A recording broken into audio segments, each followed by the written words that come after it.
ओम नमः शिवाय। हमारे चैनल सनातन धर्म में आपका स्वागत है। आज हम श्री अष्टमी व्रत की कथा सुनने जाएंगे। तो पहले हम पाठ सुनते हैं। राधा माता गोलोक में श्री कृष्ण के साथ रहती थी।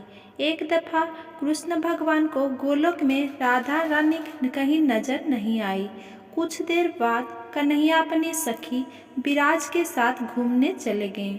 यह बात जब राधा रानी को मालूम हुई तो उन्हें गुस्सा आया और वो सीधे कन्हैया के पास पहुंची। वहां पहुंचकर उन्होंने श्री कृष्ण को काफी भला बुरा कहा। राधा रानी का यह रवैया भगवान श्री कृष्ण के प्यारे मित्र श्री दामा को बिल्कुल अच्छा नहीं लगा। श्री दामा ने उसी वक्त बिना कुछ सोचे समझे राधा रानी को पृथ्वी पर जन्म लेने का श्राप दे दिया।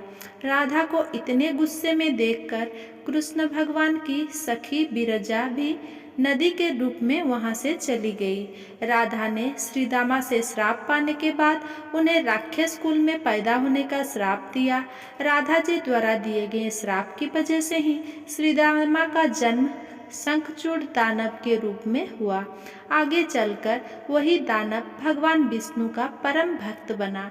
दूसरी तरफ राधा रानी ने पृथ्वी पर वृषभानु के घर पुत्री के रूप में जन्म लिया। राधा रानी का जन्म वृषभानु जी के घर तो हुआ, लेकिन उनकी पत्नी देवी कीर्ति के गर्भ से नहीं। दरअसल जिस समय राधा मैया और श्री दामा ने एक दूसरे को श्राप दिया था, तभी भगवान श्री कृष्ण ने कहा था कि राधा आपको वृषभानु जी और देवी कीर्ति की पुत्री बनकर पृथ्वी पर रहना होगा। मनुष्य के अवतार में आपका एक वैश्य से विवाह होगा, वो मेरे अंशावतार में से ही एक होगा। इस तरह आप पृथ्वी पर भी मेरे ही बनकर रहेंगे, परंतु हम दोनों को बिछड़ने का दुख सहना पड़ेगा। इसके बाद कृष्ण भगवान ने राधा जी को मनुष्य योनि के रूप में जन्म लेने की तैयारी करने के लिए कहा। संसार के सामने वृषभानु जी की पत्नी गर्भवती हुई।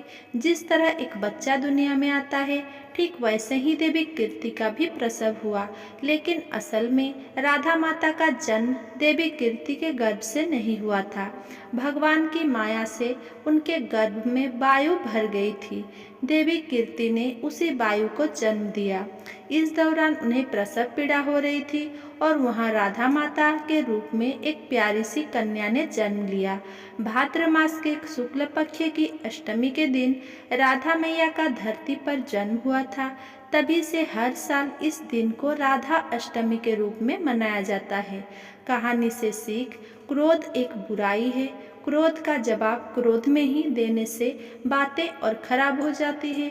इसके कारण कई दुविधाएं का सामना करना पड़ सकता है। ऐसे ही कथा और सुनने के लिए मेरे चैनल को सब्सक्राइब करें। अगर मेरा वीडियो पसंद आया हो तो मेरा वीडियो को लाइक, कमेंट एंड शेयर करें। धन्यवाद।